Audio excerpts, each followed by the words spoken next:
السلام علیکم ورحمۃ اللہ وبرکاتہ. رب اشرح لي صدری ويسر لي امری واحلل عقدۃ من لسانی يفقهوا قولی. اللهم فقهنا في الدين. اللهم ارنا الحق حقا وارزقنا اتباعه وارنا الباطل باطلا وارزقنا اجتنابه. يا مقلب القلوب ثبت قلبي على دينك. اللهم انفعني بما علمتني وعلمني بما ينفعني وزدني علما. اللهم لا سهل الا ما جعلته سهلا وانت تجعل الحزن اذا شئت سهلا. کتاب التوحید لیسن نمبر 6. ٹائٹل ہے رفع بلا اور دفع مصائب کے لیے چھلے پہننا اور دھاگے وغیرہ باندھنا شرک ہے. شرک کی توضیح کرتے ہوئے یہاں سے توحید کا بیان شروع ہو رہا ہے، اور یہ بات طے شدہ ہے کہ کسی چیز کی معرفت اور پہچان دو طرح سے حاصل ہوتی ہے: اپنی حقیقت کی معرفت اور اس کی ضد کی معرفت. یہاں سے امام محمد بن عبد الوہاب اپنی گفتگو کا آغاز توحید کے متضاد یعنی شرک اکبر کا بیان سے کر رہے ہیں، کیونکہ شرک اکبر کے ارتکاب سے توحید مکمل طور پر ختم ہو کر رہ جاتی ہے اور اس کا مرتکب ملت اسلامیہ سے یکسر خارج ہو جاتا ہے. شرک کے بعض اقسام ایسی ہیں جو توحید کے اعلیٰ درجے کے منافی ہے، اور وہ اقسام شرک اصغر کے قبیل سے ہے. ان کے ارتکاب سے توحید کے اعلیٰ درجے میں کمی آ جاتی ہے. اس لیے توحید کا اعلیٰ ترین درجہ تو یہ ہے کہ انسان شرک کی جملہ انواع و اقسام سے بچ کر رہے. شیخ محمد بن عبد الوہاب نے شرک کی تفصیل بیان کرتے ہوئے ابتدا میں شرک اصغر کی بعض ایسی اقسام کا ذکر کیا ہے جو لوگوں سے عام طور پر سرزد ہوتی رہتی ہے. نیز انہوں نے ادنا سے اعلیٰ طرف منتقل ہونے کی اصول پر عمل کرتے ہوئے اولاً شرک اصغر کا اور بعد ازاں شرک اکبر کا ذکر کیا ہے. اس باب کے عنوان سے واضح ہوا ہے کہ چھلے پہننے اور دھاگے باندھنے کے علاوہ منکے، تعویذات، لوہا، چاندی وغیرہ اور دیگر مختلف اشیاء جو گلے میں باندھی یا لٹکائی جاتی ہے، یا گھروں میں، گاڑیوں پر یا چھوٹے بچوں کے گلوں میں کسی مخصوص مقصد، نظر یا عقیدے کے تحت پہنی، باندھی یا لٹکائی جاتی ہے، یہ سب شرک ہے. چھلے اور دھاگے اور اسی طرح تعویذات وغیرہ کی بابت عربوں کا عقیدہ تھا کہ یہ اشیاء آئی ہوئی مصیبت کو دفع کرتی ہے، آنے والی مصیبت کو روک دیتی ہے. ایسی حقیر اشیاء کے متعلق یہ عقیدہ رکھنا کہ یہ چیزیں اللہ تعالیٰ کی تقدیر کو روک سکتی ہے، یہ شرک اصغر کیسے ہو سکتا ہے، بلکہ یہ تو شرک اکبر ہے، کیونکہ ایسا کرنے والے کے دل میں ان اشیاء کی محبت موجود ہوتی ہے اور وہ ان اشیاء کو مصائب روکنے اور ان سے بچانے کا ذریعہ سمجھتا ہے. یہی شرک ہے. اصل اصول یہ ہے کہ صرف انہی اشیاء اور اسباب کی تاثیر کا عقیدہ رکھنا جائز ہے جن کی شریعت نے اجازت دی ہے، یا تجربے سے ثابت ہو کہ یہ اسباب واقعی ظاہری طور پر مؤثر ہے. مثلاً طبیب کا دوا دینا، یا جیسے وہ اسباب جن سے نفع حاصل ہوتا ہے، جیسے آگ سے حرارت اور پانی سے ٹھنڈک کا حاصل ہونا وغیرہ. یہ ایسے اسباب ہیں جن کی تاثیر ظاہر اور واضح ہے. شرک اصغر کی جملہ اقسام بعض اوقات نیتوں کی بنیاد پر شرک اکبر بن جاتی ہے. مثلاً کوئی شخص چھلے اور دھاگے وغیرہ کو سبب سمجھنے کی بجائے یہ عقیدہ رکھے کہ یہ بذات خود مؤثر ہے تو اس کا یہ عمل شرک اکبر ہوگا، کیونکہ اس نے یہ عقیدہ رکھا کہ اس کائنات میں اللہ تعالیٰ کے علاوہ بھی کوئی چیز تصرف کرنے کی قدرت رکھتی ہے. گویا اس مسئلے کا اصل تعلق دل کے ساتھ ہے. اللہ تعالیٰ کا ارشاد ہے: قل افرأيتم ما تدعون من دون الله ان ارادني الله بضر هل هن كاشفات ضره او ارادني برحمة هل هن ممسكات رحمتي قل حسبي الله عليه يتوكل المتوكلون. اے محمد صلی اللہ علیہ وسلم، آپ ان سے کہہ دیجئے، تمہارا خیال ہے کہ اگر اللہ مجھے کوئی ضرر پہنچانا چاہے تو اللہ کے علاوہ تم جن کو پکارتے ہو کیا وہ اس ضرر کو ہٹا سکتے ہیں؟ یا اللہ تعالیٰ مجھ پر مہربانی کرنا چاہے تو کیا اس کی رحمت کو روک سکتے ہیں؟ آپ کہہ دیجئے، مجھے تو اللہ ہی کافی ہے، بھروسہ کرنے والا اسی پر بھروسہ کرتے ہیں. اس آیت میں اللہ تعالیٰ نے اپنے نبی سے فرمایا کہ آپ ان لوگوں سے کہہ دیجئے کہ کیا اس بات کا اقرار کر لینے کے باوجود کہ صرف اللہ تعالیٰ ہی آسمانوں اور زمینوں کا خالق ہے، تم اس کے ساتھ ساتھ غیر اللہ کی بھی عبادت کرتے ہو۔ قرآن مجید کا یہی انداز ہے کہ مشرکین جس توحید ربوبیت کا اقرار کرتے ہیں، وہ ان کے اسی اقرار کو ان کے خلاف پیش کر کے اس توحید الوہیت کا اثبات کرتا ہے جس سے وہ انکار کرتے ہیں۔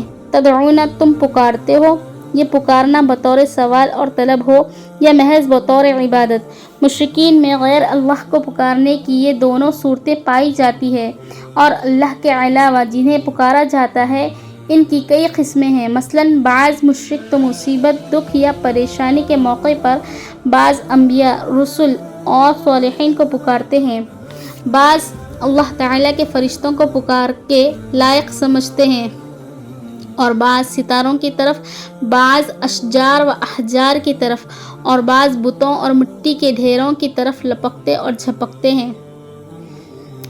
یہ سب شرک کی صورتیں ہیں۔ پیش نظر آیت میں اللہ تعالیٰ نے ثابت کیا ہے کہ یہ تمام معبودان باطلہ کسی کو نفع یا نقصان پہنچانے پر قادر نہیں۔ اب ان اشیاء اور شخصیات کے متعلق مشرکین کا یہ عقیدہ ہے کہ اللہ تعالیٰ کے ہاں ان کے بلند مراتب ہیں جن کی وجہ سے یہ اس کے ہاں سفارش کر سکیں گے، باطل اور بے بنیاد ہوا۔ قرآن مجید میں جو آیت شرک اکبر کی تردید میں آئی ہے، اہل علم انہی آیت کو شرک اصغر کے ابطال اور تردید میں بھی پیش کرتے ہیں، کیونکہ دونوں قسم کے شرک اکبر اور اصغر میں انسان اللہ تعالیٰ کو چھوڑ کر غیر اللہ کے ساتھ اپنا تعلق جوڑ لیتا ہے۔ لہٰذا جب بڑی صورت شرک اکبر میں غیر اللہ کے ساتھ تعلق جوڑنا باطل اور بے حقیقت ہے، تو چھوٹی صورت شرک اصغر میں تو بالاولیٰ باطل ہوا۔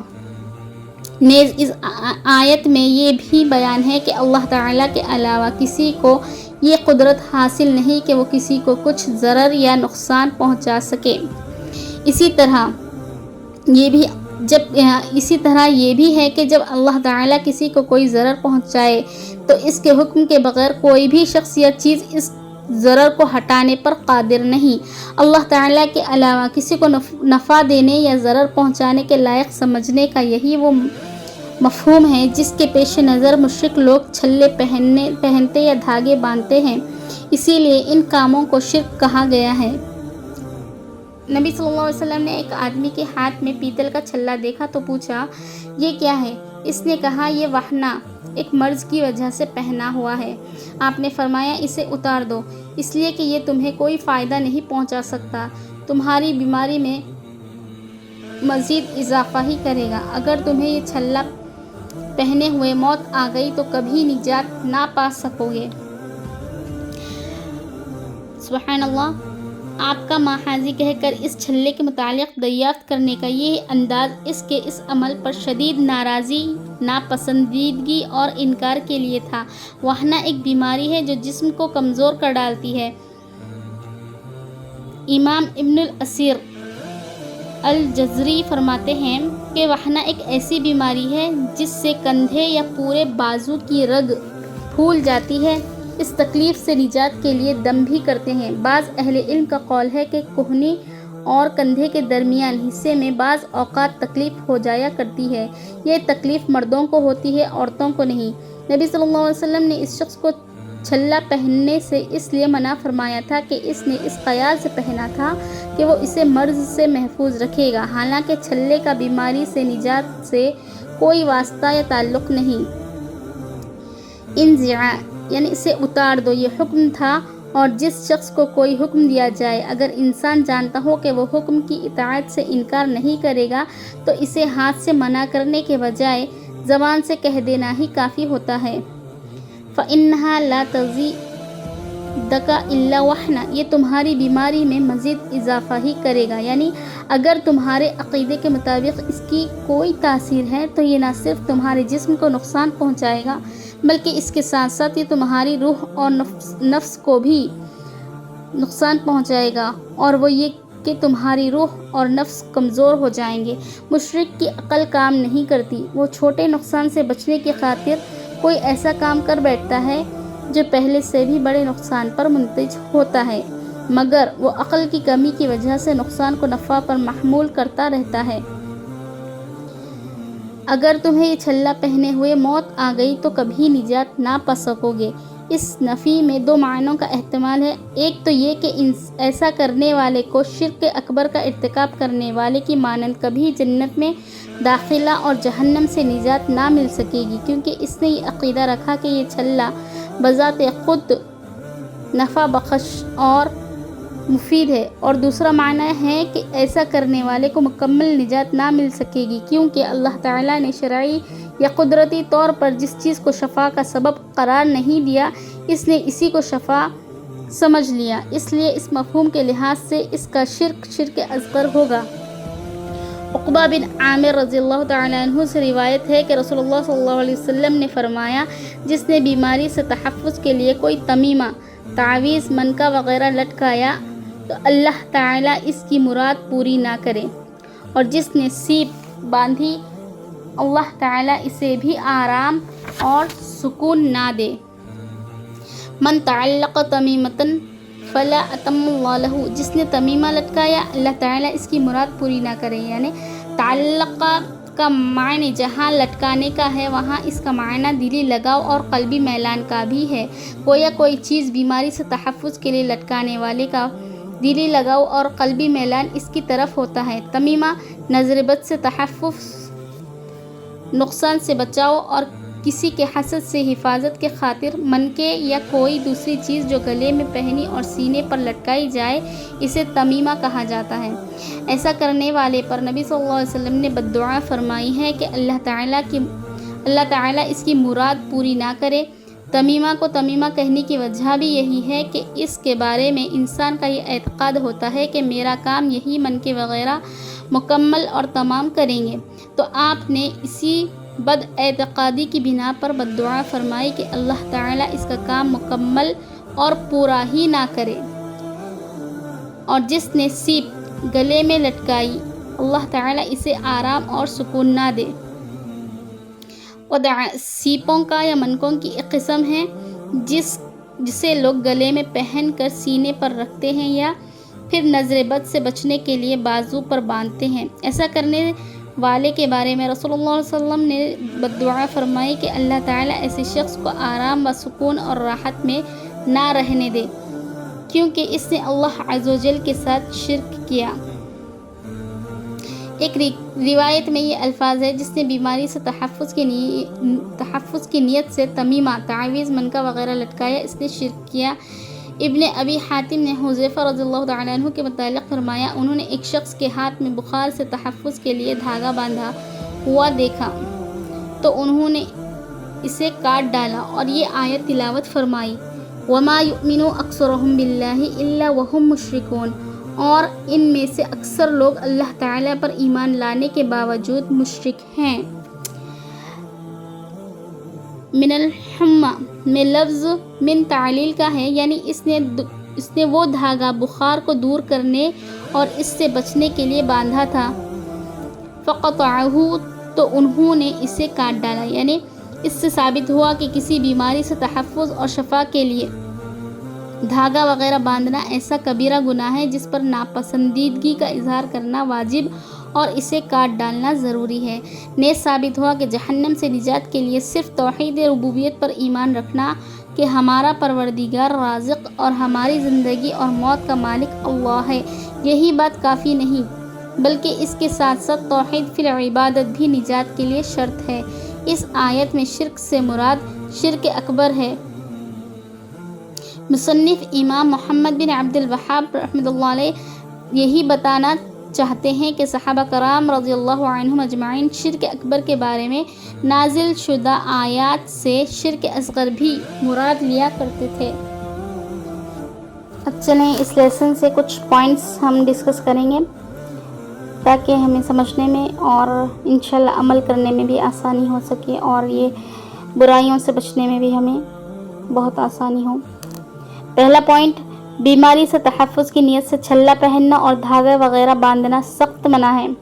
اگر صحابی بھی اس نیت سے کوئی چیز پہنے، باندھے یا لٹکائے اور اسی حال میں مر جائے تو وہ بھی کبھی فلاح نہیں پا سکتا۔ حدیث میں صحابہ کی اس ٹھوس بات کے لیے شاہد بھی موجود ہے کہ شرک اصغر کبیرہ گناہوں میں سے ہے۔ جہالت کے سبب جہالت کے سبب بھی ان اعمال کے مرتکب کو معذور نہیں سمجھا جائے گا۔ یہ چیزیں دنیا میں بھی مفید نہیں بلکہ مضر ہے، کیونکہ نبی صلی اللہ علیہ وسلم نے فرمایا تیری بیماری کو مزید بڑھائے گا۔ ایسی چیزیں استعمال کرنے والے کو سختی سے روکنا چاہیے۔ جو شخص کوئی چیز باندھے یا لٹکائے تو اسے اسی کے سپرد کر دیا جاتا ہے۔ تمیمہ، تعویذ، منکا وغیرہ لٹکانا بھی شرک ہے۔ بخار کی وجہ سے دھاگا وغیرہ باندھنا بھی شرک ہے۔ حذیفہ رضی اللہ تعالیٰ عنہ کا اس موقع پر سورہ یوسف کی یہ آیت تلاوت کرنا یہ دلیل ہے کہ صحابہ کرام رضی اللہ عنہم اجمعین شرک اکبر کی آیت کو شرک اصغر کی تردید میں پیش کیا کرتے تھے، جیسا کہ سورہ بقرہ کی آیت کی تفسیر میں ابن عباس رضی اللہ تعالیٰ عنہ نے ذکر کیا ہے۔ نظر بد سے بچاؤ کے لیے سیپ باندھنا بھی شرک ہے۔ بیماریوں سے تحفظ کے لیے تمیمہ، تعویذ، منکا وغیرہ لٹکانے والے اور سیپ وغیرہ باندھنے والے کے لیے بد دعا کی جا سکتی ہے، جیسا کہ رسول اللہ صلی اللہ علیہ وسلم نے فرمایا اللہ تعالیٰ اس کی مراد پوری نہ کرے اور اسے آرام نہ دے۔ اللہ اکبر، استغفر اللہ العظیم، سبحان اللہ و بحمدہ، سبحان اللہ العظیم۔ یہ ایک بہت بڑی بے وقوفی ہے، اور یہاں پہ اللہ تعالیٰ نے بتا دیے کہ جو لوگ مشرک ہوتے ان میں عقل نہیں ہوتی، اور اللہ تعالیٰ نے قرآن میں واضح کرے کہ مومن عقل مند ہوتا ہے۔ ظاہر سی بات ہے جب انسان میں عقل نہیں ہے تبھی وہ ایسی حرکتیں کرتا ہے۔ آپ بالکل اپنے آپ کا جائزہ لیں اور اپنی عقل کو ٹٹولیں کہ یہ جو چیزیں بیماری ہے، مصیبتیں ہیں، جو بھی آپ کے XYZ پرابلمس ہوتے ہیں ان کا تعلق تعویذ یا جو بھی چیزیں ہوتی ہیں ان سے کوئی کنیکشن ہی نہیں ہوتا ہے۔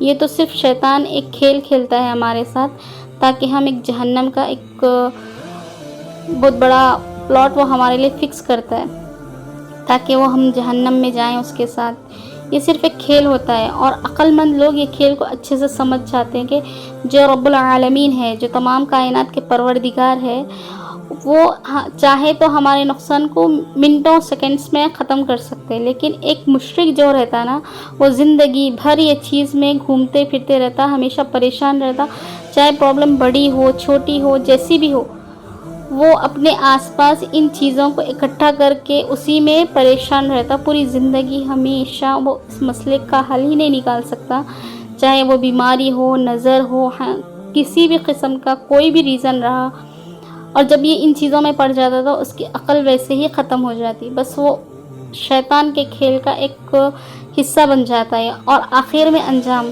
اللہ اکبر، اس کا انجام صرف اور صرف جہنم ہے۔ اگر وہ ایسی حالت میں خدا نخواستہ مر جائے، اگر وہ چیز کا استعمال کے ساتھ ساتھ اگر اس کا انتقال ہو جائے، سبحان اللہ، تو اللہ تعالیٰ اس بات کی دلیل دے رہے ہیں کہ وہ ہمیشہ ہمیشہ کے لیے جہنم رہے گا اور کبھی نہیں نکالا جائے گا۔ اللہ اکبر، اللہم اجرنی من النار، اللہم اجرنی من النار، اللہم اجرنی من النار۔ اللہ تعالیٰ ہم سب کی شرک اکبر، شرک اصغر اور شرک خفی ان تمام چیزوں سے ہماری حفاظت فرمائے۔ اللہ تعالیٰ ہم تمام کو نفاق سے حفاظت فرمائے، نفاق ہمارے آس پاس بھی نہ ہو۔ اللہ تعالیٰ ہمیں صحیح سمجھ عطا کرے تاکہ ہم اچھے اور برے کی تمیز سیکھ جائیں اور اس چیز سے بچتے رہیں جو چیز ہمیں نقصان دیتی ہے، یا اس شر سے ہمیشہ اللہ تعالیٰ ہماری حفاظت کرے جو شیطان چاہتا ہے کہ ہم جہنم میں جائیں۔ اللہ ہم تمام کی حفاظت کرے، آمین یا رب العالمین۔ السلام علیکم ورحمۃ اللہ، جزاک اللہ خیر۔ اگر یہ ویڈیوز آپ کو کچھ بھی فائدہ دے رہی ہے تو please like, share and subscribe کریں۔